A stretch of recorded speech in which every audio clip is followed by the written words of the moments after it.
Is up, everybody? Welcome into another edition of Make Every Second Count Live with me, your host and international award-winning Make Every Second Count speaker. Now, boy, oh boy, guys, am I excited about tonight. We have a guest that I got at the last minute because somebody canceled on me, and she went from being a victim to the president. Now you'll have to find out more about that. But I just wanted to say welcome in, and please don't forget to share this episode out. Invite all kinds of people to watch it, and don't forget to give us thumbs up, hearts, frowny faces, cry faces, angry faces. I don't care. Just help us trick the algorithm on Facebook or any of the other socials that we're on. Also, don't forget to keep the conversation going in the comments because we want to have a conversation, not just make a presentation to you. But this is the show where we try to help you get from where you are to where you could be and living your best life. My background is I was in a severe car accident. I spent 2.5 months in a coma and 3.5 in the hospital. I wasn't supposed to be walking right now, but guess what? I certainly am. And I just want to show people that everything is possible. Now, I realize that social media kind of shows everyone that life is perfect for everyone, but I want to show that it's not. So that's why I bring different guests on weekly. But with no further ado, I would like to bring to the stage the woman, the myth, the president, Ashley Phan. Hi, how are you? I'm fantastic. How are you? My having a little bit of a rough hair day, Oh, so it's all I had right. my Batman shirt on. I was having a little pug snuggle fest. I have a pug. Oh, well, that's Yeah. cool. I'm having a rough hair day too because it's kind of windy out, and when it gets windy, my hair goes all over the place, and then it's not good. But so, like I said, people on social media like to make their life look perfect at all times. And I know that's not the truth because I know that life puts things in the way for a lot of people. Has Oh shoot, I'm sorry. I forgot to have you introduce yourself. That's okay. I tend to Tell distract people. Yeah. tell who you are, where you're Sure. from, and what you do. Absolutely. So my name is Ashley Phan, and I am from Connecticut. I'm actually from Branford, Connecticut. And I am the CEO of a grassroots anti-human trafficking nonprofit. Yeah, we work to build awareness and identify and prevent human trafficking all over the state of Connecticut. Yeah, So, that's awesome. I was looking at your company's website before this, and I find it rather neat. And I like the way you say you use your colorful experiences to thank you. add value to the company in general. But so I know that life throws things in the way.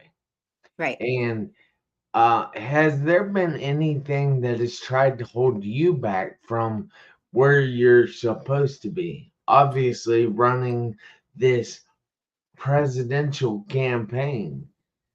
Well, what a lot of people don't know is I actually was a long term, and I use the word was, but I'm currently experiencing it right now, victim of domestic violence. And I use my colorful experiences as a domestic violence victim and survivor to inform the way in which I help my own victims. Because A lot of times some people don't even realize that they are a victim because they're so it's such a normalized situation of abuse.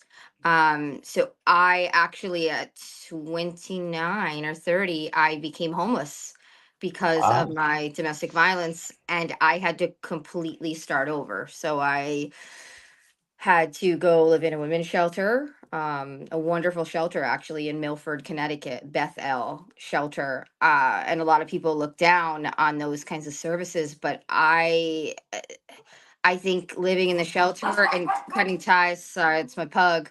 Oh, Um, it's all right. yeah, cutting ties with the abusive people and just embracing all of the resources is what actually helped catapult my desire to do advocacy work and help other people.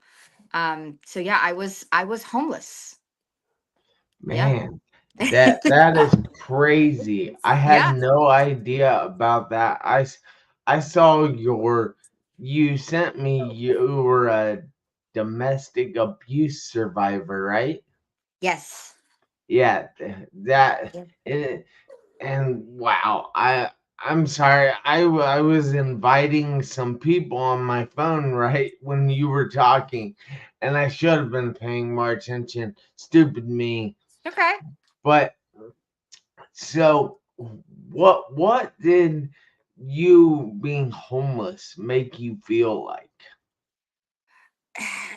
It really makes you feel like you're less than. Um, the problem with being homeless is that people are like you because really to solve homelessness, people think you need money. Money will fix the problem. The problem is that my domestic abuser called the cops on me. So I had an open criminal charge, Oh, which you can't rent when you have that issue. The other problem is when you're spending the entire day wondering how to stay safe, where you're going to sleep, where you're going to eat, how you're going to survive for that day. How are you going to go apply for a job and actively like be a real human? How can you can't, because you're constantly in that fight or flight kind of mode where you're literally just trying to survive and stay warm. And yeah.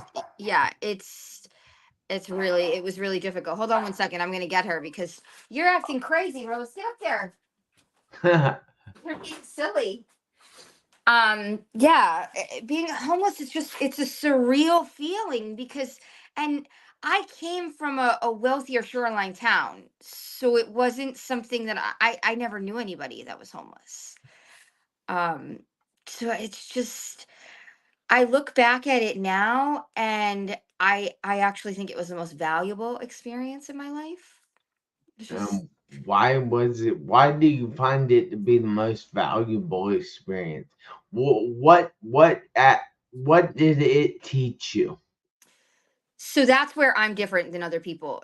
I have a background in investigative journalism from Fairfield University. So I was like, if I'm going to survive this dangerous experience, because it was dangerous, the experience was very dangerous. I'm going to treat it as if I am just an undercover investigative reporter. That was, it was my mindset that kept me safe. So I said, I'm just going to take every experience and I'm going to use it for information to fuel a book one day or something. Like I'm just Yeah, playing a role, that it's just a little piece of the puzzle of my life. It's not forever.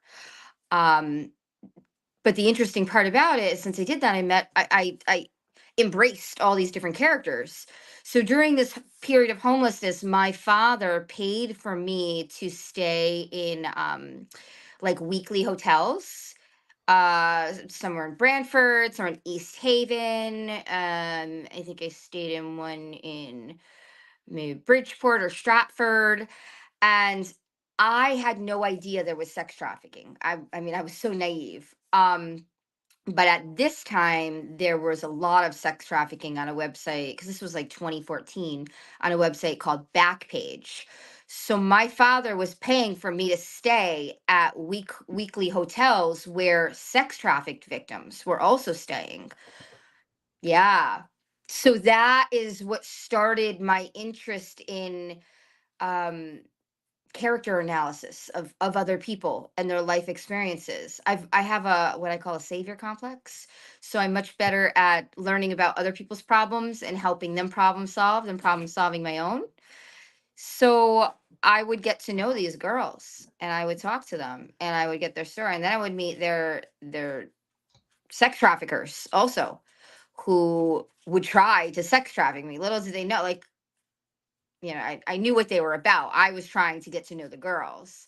And it opens up this whole level of empathy for sex traffic victims that I didn't know that I could have. And I think it was kind of living amongst them that really helped me learn, their struggle.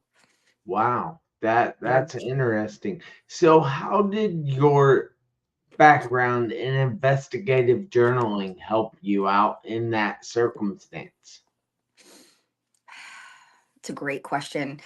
Um, I really think it helps me be objective and optimistic and compartmentalize the horrific experience that I was experiencing because I was homeless. I was cold. It Yeah. was bad. I mean, I say I stayed in hotels, but there were periods of time where I didn't. Where I had to ride the bus to stay warm, where I had to like brush my teeth in the library, where I had to go find soup kitchens. Oh, it was I think it the journalism gave me a purpose and it also helped me be resourceful. So investigative journalists are very very resourceful. So um when you need something, for example, or there's like a law or somebody is not following a rule, journalism really helps you just put that out there and say, no, no, no, you're supposed to do it this way. Sometimes it would get me in trouble. I've learned to kind of keep my mouth shut and not always point out exactly how things are supposed to be. But if I was being discriminated against for some reason, I was able to quote that law. And if I wasn't getting resources in the way in which they were stated within a website, I would also point that out. So I think it helps me. I don't know, the journalism I think helped me survive. Well, that's good. I'm Yeah. glad you survived it. So, do you find that the times where you were homeless taught you resilience, or did it harden you up and make you kind of resentful? Wow, that's a wonderful question. So I'm gonna say both. Okay, so I was very resilient, very because you have to be like just because you have to be resilient, you have to keep hope, you have to just strive for something better. But there were so many struggles, like there were so many barriers that there were days that I was angry. I'm like, this is not right. So I'll give you an example. I reached out to lots of at that. Now you gotta remember, this was 20. My period of homelessness was 2014 to like through 2015.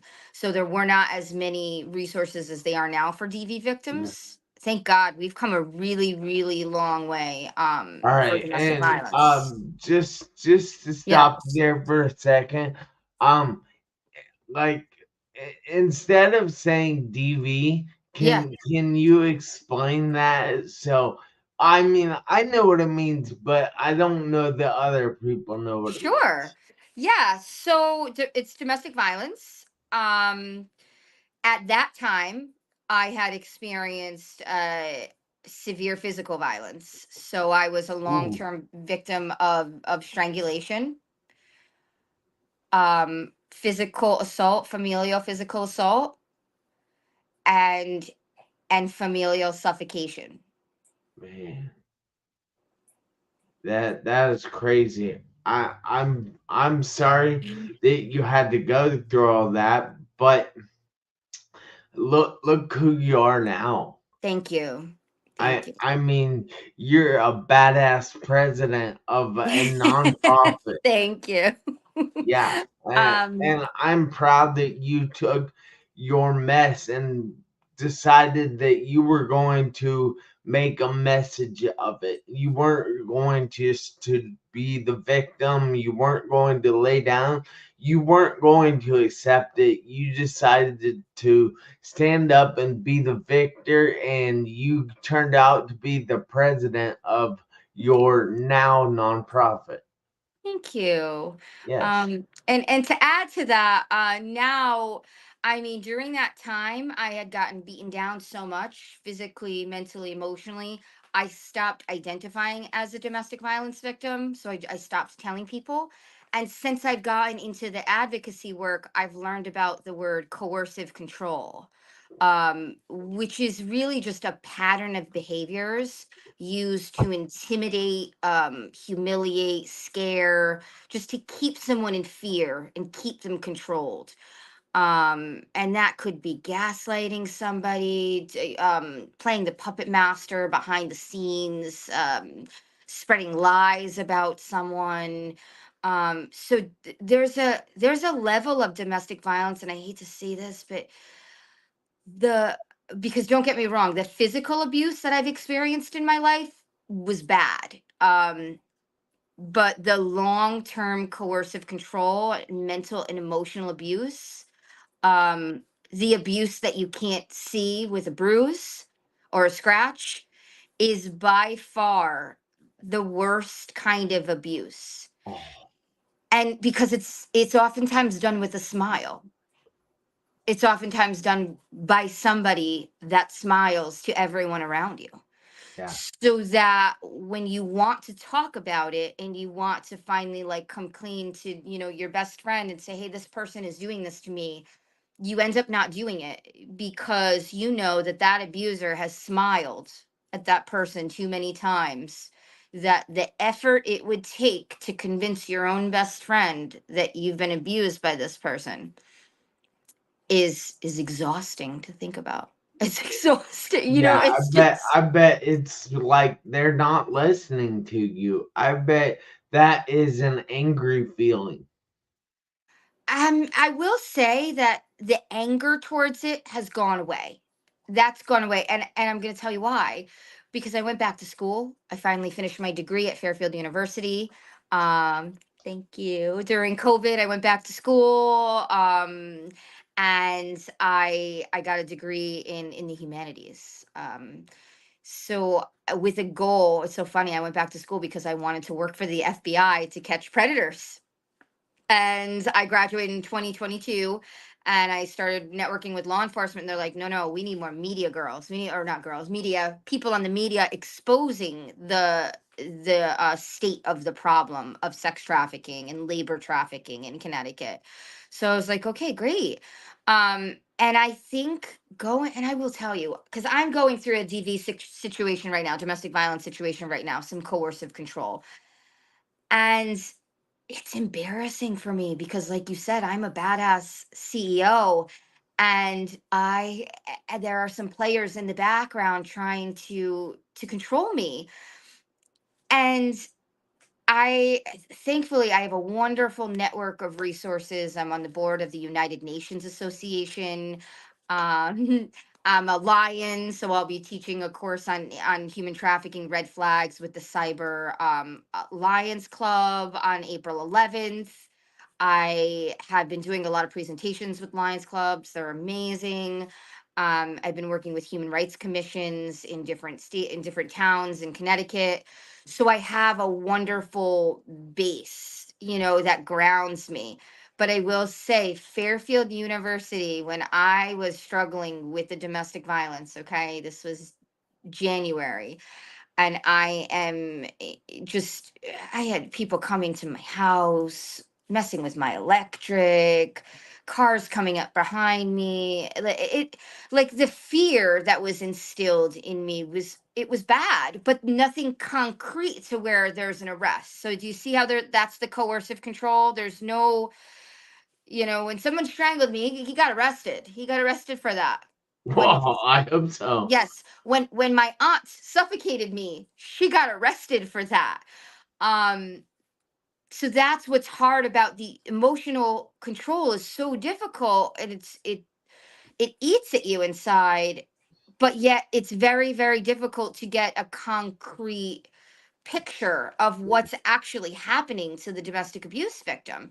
So when I walked into Fairfield U in January, I'm like, I am so sorry. I am so scared to be anywhere. And I walked into the library, and at Fairfield U, they have this wonderful office called the Office of Accessibility, because I have a learning disability. So this Office of Accessibility, when I went back to school, was wonderful in helping with resources. And so I told the girl in there, and she's like, I just want to tell you, she's like, I have been a victim. We're here to fully support you, whatever you need. And I was able to just get work done for my nonprofit there and have a safe space. And I recently just circled back to Fairfield U in the last 2 weeks, and they're like, we always had an idea that someone was controlling you, because I finally told them who it was. And they're like, welcome home, we're here for you. So it was like, that's That's really, so good. yeah, that it was a great feeling, because when you are in that domestic abuse situation, you're so overwhelmed with being abused and manipulated behind the scenes that it is exhausting to start the story from the beginning. Hmm. Exhausting.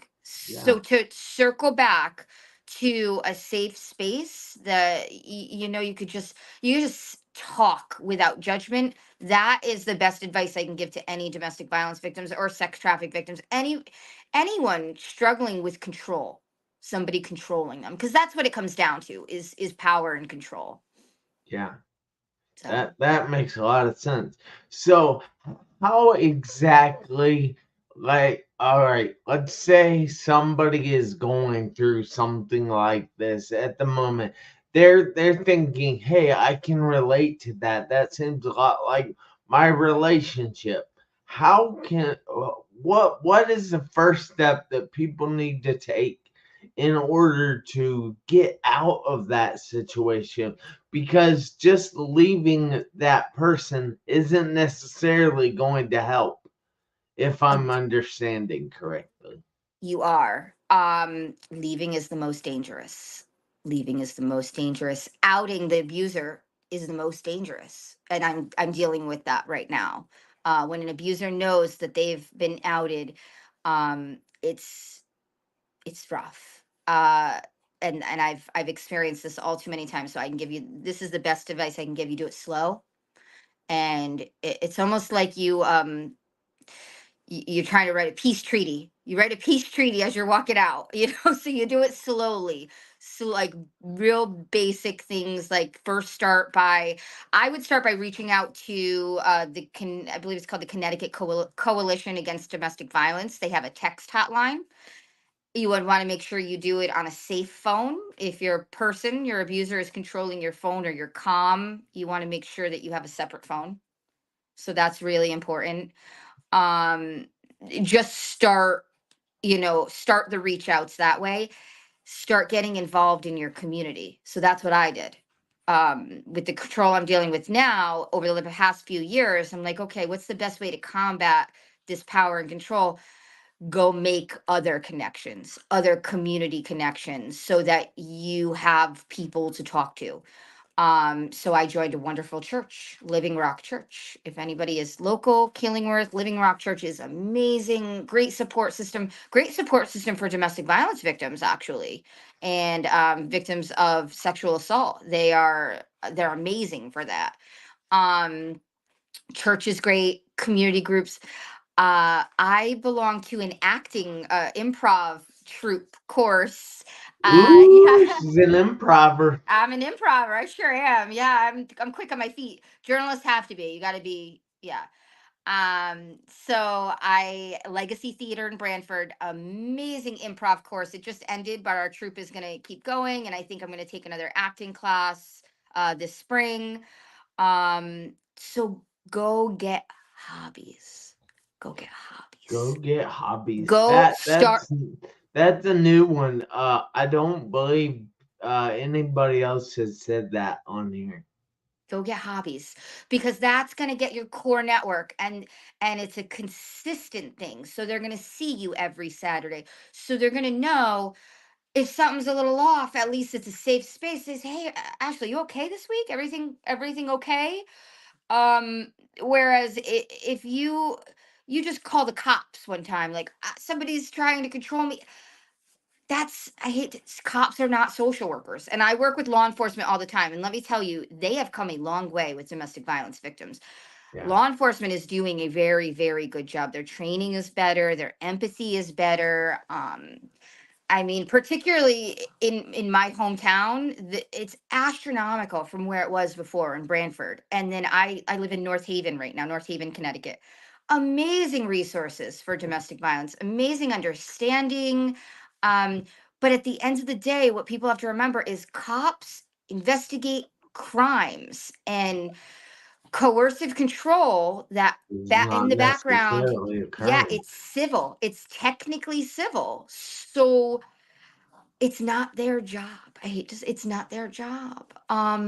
So go out in the community, make those resource, those connections, those community connections. I joined lots of boards. Like I said, I'm on the board of the United Nations Association. I joined the Lions Club. Um, get out there, get your face out there, and then slowly start to make small changes. To Obviously, if you're a physical, like I said, my aunt strangled me. I come from a, my aunt strangled me. um or not strangled, my aunt suffocated me. That I called 911. You get out of there right away. I'm talking about that slower coercive control, whether it's a boyfriend or a family member that's older than you. Sometimes the person committing the domestic abuse isn't even living with you, and they're controlling you from afar with blackmail. That's very common for domestic violence as well. Or they're controlling you through your child or your Wow. pets. That happens. It happens a lot.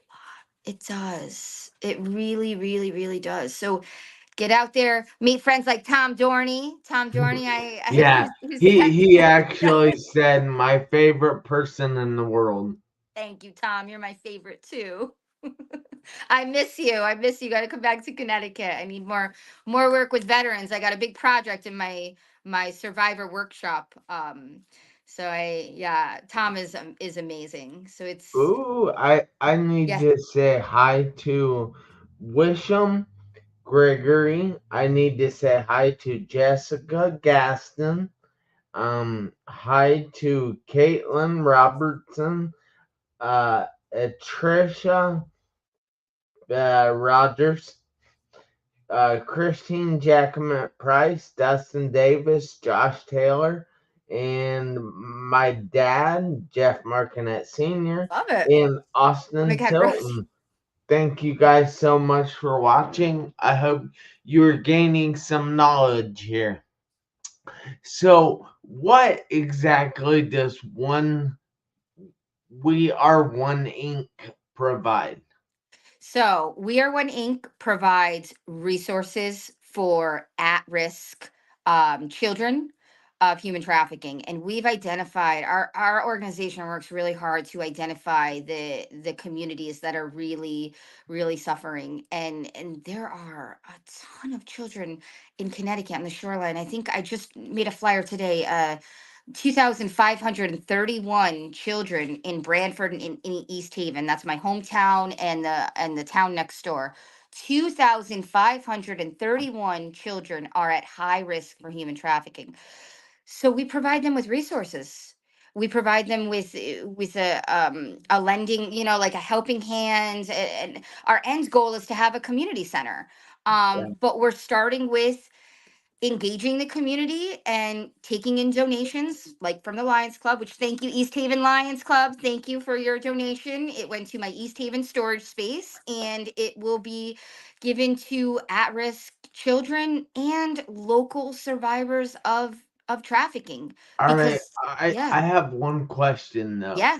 So, All right, not not hating on your local area or anything. I Yeah. understand that, but there are children all over the country that are at risk or are being trafficked, and what can they do? So for so this is where it gets a little tricky. Each, you know, just like retail or anything, wherever you are, there's going to be a different strategy for helping children that are trafficked. If there's anything that I could teach people is that you cannot do a rescue. You cannot do a grab and take. I tried that. It doesn't work. It does not work. It may even make the situation worse.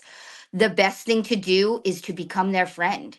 If you believe that this child is at risk or there is something strange going on, become friends with them, and not in a creepy way. Become friends with, gift them things. The best way, I like to say, I fight fire with fire, and I know that traffickers will gift children, so I'm like, you know what, that's a great idea. I'm going to collect wonderful donations. I'm going to gift them too. I'm going to gift them. I'm not going to sell the children, but I'm going to show empathy and love, and I'm going to show.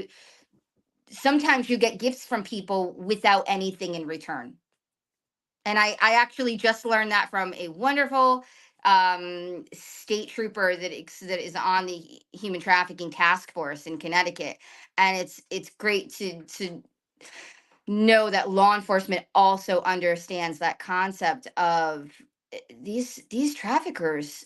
They pull at the children's heartstrings, so they, that basic, I'm going to give you something, this is love. Giving you things is love, and then you're going to give me things back. So that's to unteach it. You want to unteach that. All right, that's cool. Thank you so much. You're But welcome. so, how can people get a hold of you if they want to? So our new website is www.weareoneincs, Oh, I incs.com. didn't see that one. That's I okay. got this one, That's thegreatgive.org. that's a But great one. That's our Great Give website from last year. We'll be updating it. We just did a new website, www.weareoneincs.com.